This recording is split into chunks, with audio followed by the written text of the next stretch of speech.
আসসালামু আলাইকুম সবাইকে, welcome back to my channel. আজকের এপিসোডে আমি ডিসকাস করব ইসিএ নিয়ে, এডুকেশনাল ক্রেডেনশিয়াল অ্যাসেসমেন্ট। কানাডাতে আসার জন্য স্টাডি পারপাসে এবং ইমিগ্রেশন পারপাসে ইসিএ করার দরকার হয়ে থাকে। আমি আজকে স্পেসিফিক্যালি ডিসকাস করব ডব্লিউইএস থেকে কিভাবে ইসিএ করা যায় ইমিগ্রেশন পারপাসে। সবাইকে আমি সবসময় বলি যে ইসিএটা সবার আগে করার জন্য, কারণ এই একটা জিনিসের জন্য আপনার কোনো এক্সট্রা এফোর্ট দিতে হচ্ছে না। আপনার কোনো আইএলস এর মতো যে স্টাডি করতে হচ্ছে এরকম কিছু না, এটা আপনার আছে। বাংলাদেশ থেকে সাধারণত মাস্টার্স ব্যাচেলর এই দুটো ডিগ্রিকেই আসলে ইভ্যালুয়েট করা হয়ে থাকে। শুধুমাত্র যদি মাস্টার্স এর ডিগ্রি দিয়েও আপনি ডব্লিউএস থেকে ইসিএ করাতে চান তাহলেও ইভ্যালুয়েশন করা হয়ে থাকবে, কোনো সমস্যা নেই। আমি পার্সোনালি মনে করি এটা শুধু মাস্টার্স এর জন্য না করার জন্য, কারণ এখানে এসে আপনার ব্যাচেলার্স এর জন্য আবার ডকুমেন্ট সাবমিট করতে হবে যদি আপনি এখানে পড়াশোনা করতে চান। সো আগে থেকে যদি আমার ইমিগ্রেশন পারপাসে করা হয়ে থাকে আমি সেটা আপডেট করে এডুকেশন পারপাসে নিয়ে যেতে পারবো, কিন্তু যদি আমি ডকুমেন্ট সাবমিটই না করি সেটা আবার এখানে এসে নতুন করে দিতে হবে। সো আমি প্রেফার করি দুটোই একসাথে করার জন্য। ডকুমেন্ট কি কি লাগবে আপনার? প্রথমত লাগবে আপনার ইউনিভার্সিটির থেকে পাওয়া সার্টিফিকেটটি, সেটা আপনি প্রভিশনাল সার্টিফিকেট হতে পারে এবং ফাইনাল সার্টিফিকেট হতে পারে। মার্কশিট লাগবে, মার্কশিট অথবা ট্রান্সক্রিপ্ট লাগবে। আপনার ট্রান্সক্রিপ্টটা যেখানে আপনার গ্রেড গুলো উল্লেখ করা আছে এবং ক্রেডিটটাও উল্লেখ করে দেওয়া আছে। ক্রেডিট কার্ড, একটা ইন্টারন্যাশনাল ট্রানজাকশন করা যায় এরকম একটা ক্রেডিট কার্ড আপনার কাছে থাকা লাগবে। যদি এন্ডোর্স করতে হয় ব্যাংকে গিয়ে এন্ডোর্স করিয়ে নেবেন। সো দেরি না করে আমরা স্টেপ বাই স্টেপ আমি দেখাই কিভাবে করা লাগবে। Let's start with going to wes.org. উইন্ডোটা আসবে, এখান থেকে আমরা ক্যানাডিয়ান ভার্সনটা থেকে দেখতে পারি। যেহেতু আমি নতুন করে শুরু করছি তাহলে গেট স্টার্টেড। ইভ্যালুয়েশনটা আমরা ইউজ করব কানাডার জন্য। এখন এখানে তিনটা অপশন দিচ্ছে। ডব্লিউইএস স্ট্যান্ডার্ড অ্যাপ্লিকেশনটা হলো এডুকেশন এবং এমপ্লয়মেন্টের জন্য। সো আমার এটা এখন আপাতত দরকার নেই, আমার দরকার হচ্ছে এটা ECA application for IRCC. So এখান থেকে স্টার্ট করতে পারি। ও বাই দ্য ওয়ে, এটা কি আমি জানি না। বলে রাখি যে ডব্লিউইএস কিন্তু এখন অনলাইনেও অ্যাপ্লিকেশন নিচ্ছে। আমি এখনও জানি না বাংলাদেশে এটা কার্যকর কিনা। আপনাদের ইউনিভার্সিটির সাথে যোগাযোগ করতে পারেন, কোনো আপডেট এসে থাকতে পারে। অলরাইট, সো আমরা এখান থেকে শুরু করি। এখানে আমি আমার নাম দিয়ে দিচ্ছি, ডেট অফ বার্থ একটা র্যান্ডম ডেট অফ বার্থ দিচ্ছি। এটা কোনো ইমেল অ্যাড্রেস না, জাস্ট আমি ইউজ করলাম আর কি একটা পাসওয়ার্ড। আমি একটা র্যান্ডম পাসওয়ার্ড দিলাম। এখানে পাসওয়ার্ডের ক্ষেত্রে খেয়াল করুন যে 8টা থেকে 16টা ক্যারেক্টার চেয়েছে। Upper case, lower case, number, special ক্যারেক্টারের কম্বিনেশন থাকতে হবে। সেম পাসওয়ার্ড আবার লিখলাম। যে কোনো একটা সিকিউরিটি কোয়েশ্চেন এখানে দিয়ে রাখবেন, যেটা আপনি ইনকেস যদি পাসওয়ার্ড ভুলে যান সেক্ষেত্রে এটা কাজে লাগবে। সো আমি আমার ফেভারিট মুভি দিয়ে দিলাম। এটার দরকার নেই, আপনি পলিসি পড়ে নিতে পারেন। আপাতত আমি অ্যাকাউন্ট খোলার জন্য যা যা দরকার সেই ইনফরমেশনগুলো দিয়ে দিয়েছি। আমার অ্যাকাউন্টটা খোলার পরে এখন আমার ইনফরমেশন, পার্সোনাল ইনফরমেশন, এডুকেশন আর রিপোর্ট কারা পাবে এটার ইনফরমেশন দিতে হবে। সো পার্সোনাল ইনফরমেশন থেকে আমি দেওয়া শুরু করলাম। Country Bangladesh, Gulshan, south Badda, city Dhaka. ও সাউথ বাড্ডা, গুলশান তো না, ওটা যাই হোক। তো আমার ফোন নাম্বারটা দিলাম। এইবার ফোন নাম্বার দেওয়ার পরে আমরা যাই, এখানে ইমেল অ্যাড্রেসটা কনফার্ম করলো, পাসওয়ার্ড দিলাম, সিকিউরিটি কোয়েশ্চেন তো দিলাম। Okay. If you have completed less than 1 year full time, যদি আপনি পোস্ট সেকেন্ডারিতে 1 বছরের কম পড়াশোনা করে থাকেন সেক্ষেত্রে আপনি সেকেন্ডারি এডুকেশনের জন্য যে ডকুমেন্ট আছে ওটা দিতে পারেন। আমাদের ক্ষেত্রে দরকার নেই, আমাদের অনার্স, বিকম এগুলো সাধারণত 3 বছরের উপরেই হয়। সো আমার এটা রিলেভেন্ট না। এখানে দেখুন কি কি ইনফরমেশন দেওয়া আছে। প্রত্যেকের জন্য সেপারেট ডব্লিউইএস অ্যাপ্লিকেশন। আপনি যদি স্বামী স্ত্রী দুজনের জন্য ডব্লিউএস করতে হয়, ইসিএ করতে হয়, তাহলে দুটো সেপারেট অ্যাপ্লিকেশন করতে হবে আপনাকে। অলরাইট, এটাও ইম্পর্টেন্ট কথা যে যদি যে কোনো কমপ্লিটেড ডিগ্রি হচ্ছে যে আপনি ইভ্যালুয়েট করতে পারবেন, হাফ কমপ্লিটেড ডিগ্রি করতে পারবেন না। রাইট, যদি আপনার পড়াশোনা কানাডাতে করা হয়ে থাকে সেটাও এখানে উল্লেখ করতে হবে। তাহলে আমরা প্রথম ক্রেডেনশিয়ালটা অ্যাড করি। আমি ধরে নিলাম যে মাস্টার্স এবং ব্যাচেলার্স দুটোই করা হয়েছে আমার, যদিও দুটো করা হয়নি, আমি শুধু ব্যাচেলার্স করেছি। প্রথমটা হচ্ছে মাস্টার্সের একটা দিই, মাস্টার্সের ইন বিজনেস অ্যাডমিনিস্ট্রেশন দিলাম। ফিল্ড অফ স্টাডি আপনি দিতেও পারেন, নাও দিতে পারেন, আপ টু ইউ, যেহেতু রিকোয়ার্ড না আমি দিলাম না।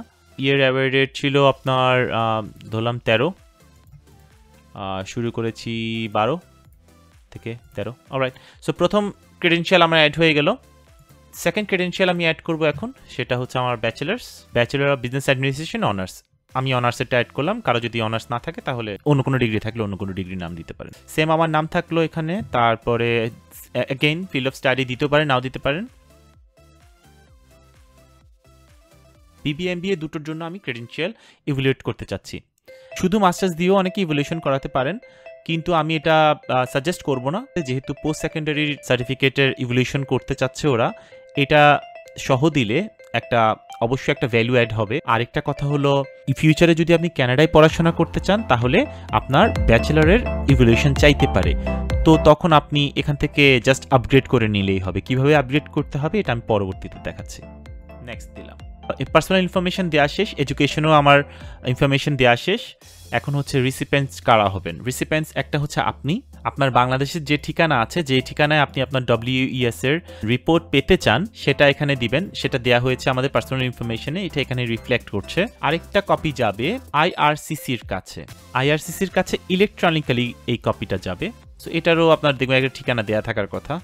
এই যে এটা আপনার কারো আমাদের মাথা ব্যথার দরকার নেই, এটা হচ্ছে ইলেকট্রনিক্যালি ওরা এখন সিডনিতে এটার ইনফরমেশনটা নিচ্ছে, তারপর এখান থেকে আর কি যোগাযোগ করছে ইউনিভার্সিটিগুলোর সাথে। তো এটা আমাদের জানার দরকার নেই, এটা WES এর মাথা ব্যথা, ওরা কি করবে, কোথায় পাঠাবে। আমার কথা হচ্ছে যে দুটো রিসিপেন্ট দেয়া আছে, একটা IRCC, একটা হচ্ছে আমি, আর অন্য কোনো রিসিপেন্ট অ্যাড করার দরকার নেই। অলরাইট, আবার দেখে নিই যে primary purpose of your evaluation is immigration. এটা মাথায় রাখতে হবে, এটা এডুকেশন যাতে না হয়। আনলেস আপনি এডুকেশনের জন্য করতে চাচ্ছেন তাহলে তো প্রথম থেকে এডুকেশনই করতেন। আমি এখন ইমিগ্রেশনের জন্য করছি। প্রসেসিং টাইম এখানে বলা হয়ে থাকে 35 ডেইজ, বেশি সময় লাগতে পারে এখন করোনার কারণে। এরপরে আমরা দেখতে পাচ্ছি যে কি থাকবে। একটা হচ্ছে যে ECA রিপোর্ট থাকবে, আপনাকে অনলাইনে PDF পাঠাবে, এটা হলেই হয় আমার আপাতত। ECA রিপোর্ট আপনার IRCC হচ্ছে অ্যাক্সেস করতে পারবে, দ্যাটস ফাইন। অফিসিয়াল রিপোর্ট যেটা আছে, যেটা অফিসিয়ালি আপনাকে পাঠাবে শিপিংয়ে, সেটা থাকবে। এবং electronic storage of your report and verified transcripts for future use. আপনি যে এখন ব্যাচেলর মাস্টার্সের যে ইভ্যালুয়েশনটা করাবেন, ওরা ওখানে ওদের স্টোরেজে রেখে দিবে আপনার ইনফরমেশনগুলো। ওই ইনফরমেশন পরবর্তীতে আপনি একাডেমিক পারপাসে কাজে লাগাতে চান সেটা লাগাতে পারবেন, এখানে পরিষ্কারভাবে উল্লেখ করে দেওয়া আছে। সো টোটাল ফি হচ্ছে $220। অলরাইট, নিচের উল্লেখিত যে কোনো একটি অপশন থেকে আপনি চুজ করতে পারেন। ইদার আপনি ইন্টারন্যাশনাল কুরিয়ারও চুজ করতে পারেন, স্ট্যান্ডার্ড মেইল ভায়া কানাডা পোস্ট, এই দুটো থেকে কোনটা চুজ করবেন। আমি বলবো স্ট্যান্ডার্ড মেইল চুজ করতে, বিকজ এটা আসতে আপনার একটু সময় লাগলেও আপনার এটার আপাতত কোনো দরকার পড়ছে না। এটা হয়তো আপনার 1 মাস লাগবে আপনার কাছে আসতে।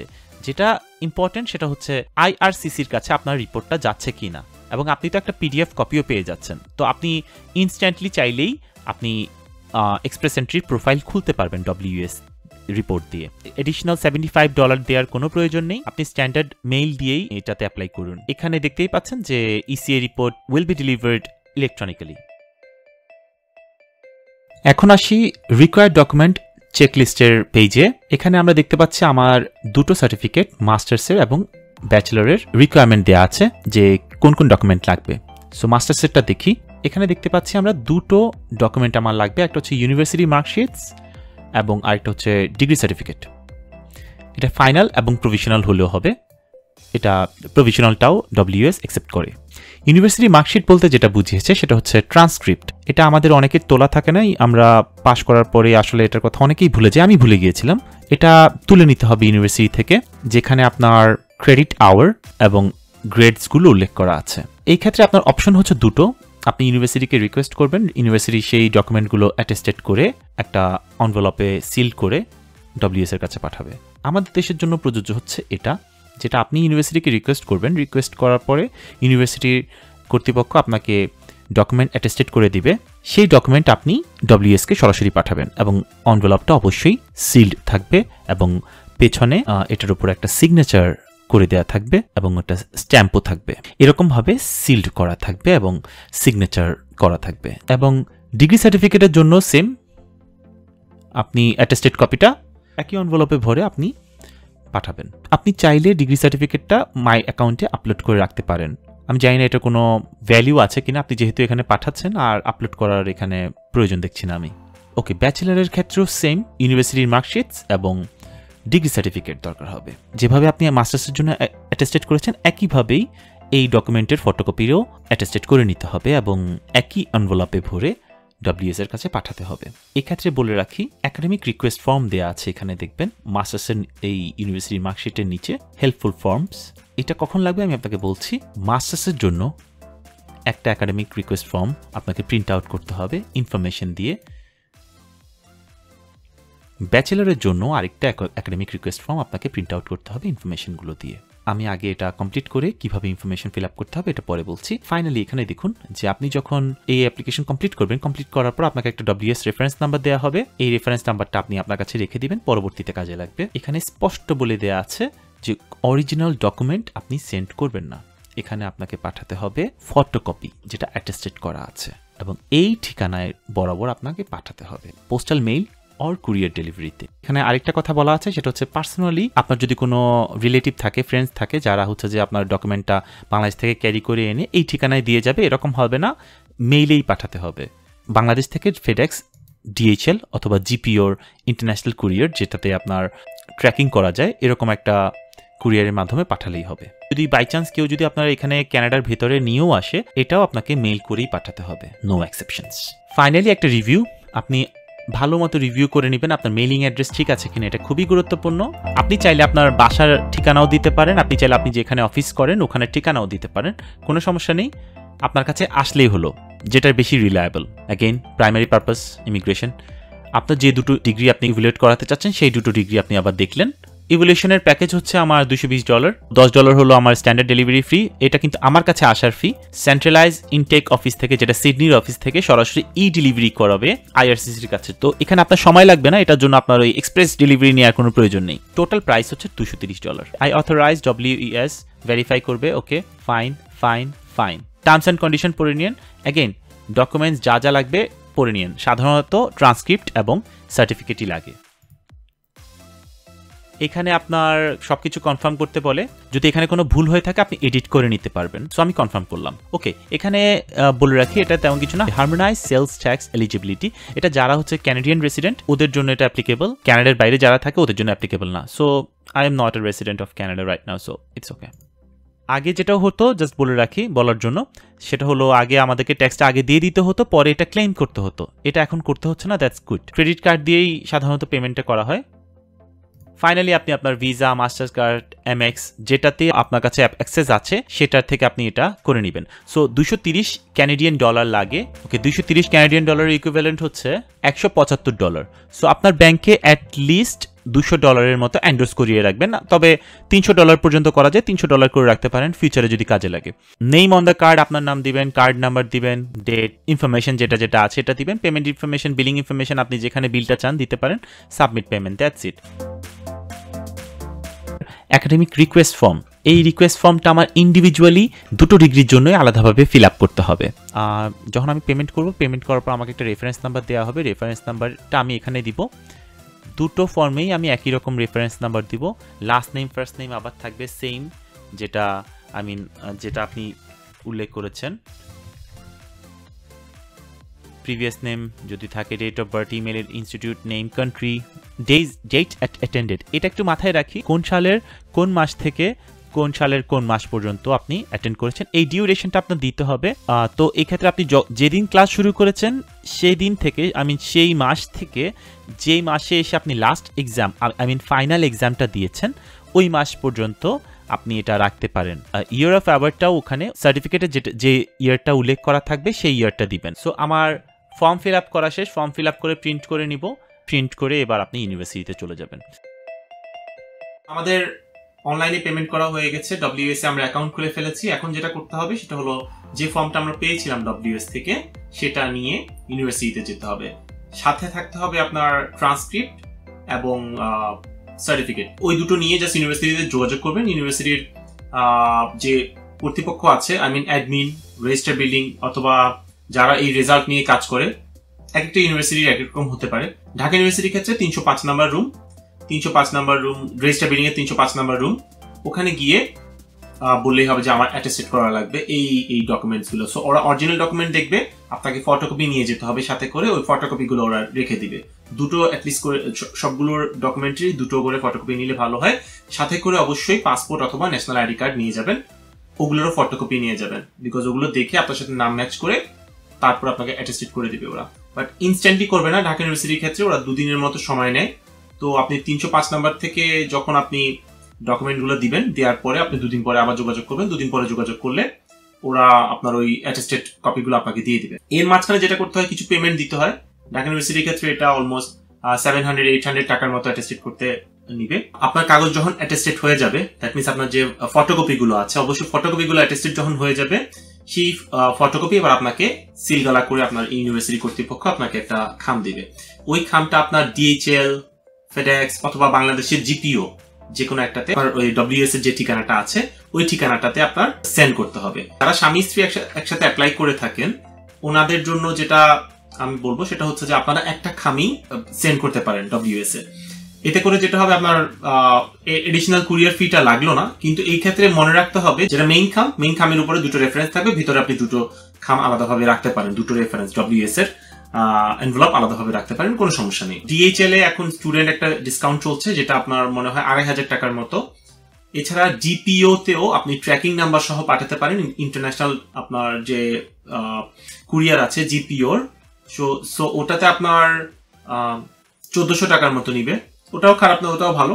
সেম প্রসেস, আপনি 2টো খাম ওখানে পাঠাতে পারেন, কিন্তু একটা মেইন এনভেলপ যেটাতে থাকবে সেটাতে যাতে আপনার 2টো রেফারেন্স নাম্বার দেওয়া থাকে। উইদিন 7 days এর মধ্যে আপনার ডকুমেন্ট পৌঁছে যাওয়ার কথা DHL এ যদি পাঠান। যখন পৌঁছে যাবে তার কিছুদিন পরে আপনাকে একটা ইমেল করবে ওরা। ইমেলে আপনি দেখবেন যে ওরা বলছে যে ইউনিভার্সিটি কর্তৃপক্ষের সাথে ওরা যোগাযোগ করছে, আপনাকে এর মধ্যে কিছু করার দরকার নেই। ঢাকা ইউনিভার্সিটির ক্ষেত্রে আপনাকে রেজিস্টার বিল্ডিং এ আবার যোগাযোগ করতে হবে। রেজিস্টার বিল্ডিং এ যোগাযোগ করলে ওরা আপনাকে একটা নতুন আরেকটা রিসিপ্ট দিবে। সেই রিসিপ্টে আপনাকে $50 সমতুল্য যে বাংলাদেশি টাকা আছে, ওই টাকাটা আপনাকে জমা দিতে হবে জনতা ব্যাংকে। তো জনতা ব্যাংকে জমা দেওয়ার পরে আপনার আবার ওই রিসিপ্টটা দিয়ে আপনার আবার রেজিস্টার বিল্ডিং এ গিয়ে জমা দিতে হবে যে আমি এই টাকাটা দিয়েছি, এখন আপনারা রিপ্লাই করুন। সো এরপর আর আপনার তেমন কিছু করার নেই। এরপরে ঢাকা ইউনিভার্সিটি অথবা আপনার যে কর্তৃপক্ষ আছে আপনার ইউনিভার্সিটির, সেই ইউনিভার্সিটি কর্তৃপক্ষই আপনার রিপ্লাইটা দিয়ে দিবে। সো ECA ক্যানাডিয়ান ইমিগ্রেশনের প্রথম ধাপ, এটা মোটামুটি কমপ্লিট, বা 35 days এর মতো ওরা সময় নেয়। এই সময়ের মধ্যে আপনি আপনার ইভ্যালুয়েশনটা পেয়ে যাবেন। যদি মাস্টার্স পান আলহামদুলিল্লাহ, আর যদি ব্যাচেলার্স পান তাতেও কোনো সমস্যা নেই। ব্যাচেলার্স পানে ওরা যদি ইভ্যালুয়েট করে আপনাকে বলে যে আপনার ওদের ক্যানাডিয়ান সমতুল্যতে ওদের ব্যাচেলার্স ধরা হচ্ছে, সেক্ষেত্রে কোনো সমস্যা নেই। এখন আপনার যে কাজটা করতে হবে সেটা হচ্ছে প্রিপেয়ার হতে হবে আপনার IELTS এর জন্য। IELTS এর টার্গেট করুন CLB 10, CLB 10 না হলে CLB 9, যে কোনো একটা তো আপনার টার্গেট করতে হবে। সো ওটার জন্য আপনার প্রিপারেশন নিন। সবকিছু ঠিক থাকলে 35 দিনের ভেতরে আপনার কাছে একটা হার্ড কপি চলে আসার কথা। যদি হার্ড কপি নাও আসে, আপনার WS এর অ্যাকাউন্টে এরকম একটা ইকুইভ্যালেন্সি রিপোর্ট পাবেন, যেখানে উল্লেখ থাকবে যে আপনাকে মাস্টার্স ডিগ্রি বা ব্যাচেলার্স যেটাই হোক দেওয়া হয়েছে। সো ক্রেডেনশিয়াল যে দুটো আপনি দিয়েছিলেন, ক্রেডেনশিয়াল অথেন্টিকেশনটা আপনাকে দেখাবে এখানে। ইকুইভ্যালেন্সি, ক্যানাডিয়ান ইকুইভ্যালেন্সি কেমন, ইউনিভার্সিটি অফ ঢাকার ব্যাচেলার ডিগ্রি BBA এর জন্য আপনাকে এখানে ব্যাচেলার ডিগ্রি ক্যানাডিয়ান ইকুইভ্যালেন্সি দিচ্ছে। এই রিপোর্টটা আপনি পাবেন। এই রিপোর্টটা পাওয়ার পরে এটা আপনি এই অবস্থাতে এই যে রেফারেন্স নাম্বার যেটা দেওয়া থাকবে ECA নাম্বার, এটা দিয়ে আপনি এক্সপ্রেস এন্ট্রি প্রোফাইল খুলতে পারবেন। বাকি রইল IELTS, এটার জন্য তো বললাম যে প্রিপারেশন নিন।